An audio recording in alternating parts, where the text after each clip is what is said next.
আচ্ছা, একটা কমন বিষয় নিয়ে বাজি ধরি। তুমি কি বলো, ব্রাদার ইন লস নাকি ব্রাদার্স ইন ল? কোনটা?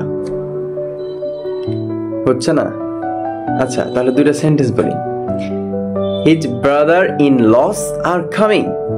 দুই নম্বরটা হচ্ছে his brothers in law are coming.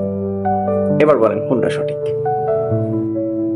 তা হচ্ছে না, সঠিক হচ্ছে দুই নম্বর, his brothers in law are coming. Let me explain. এই ব্রাদার ইন লটা হচ্ছে কম্পাউন্ড নাউন, এবং এই কম্পাউন্ড নাউনের যেটা মূল নাউন থাকে সেইটার প্লুরাল করতে হয়। ব্রাদার থেকে ব্রাদার্স, আর ইন ল অপরিবর্তিত থাকে। তাহলে এখন বলো যে ফাদার ইন ল এর প্লুরাল কি হবে? A father in laws, B fathers in law. সঠিক উত্তরটা কমেন্টে লেখো, দেখা যাক কে পারে।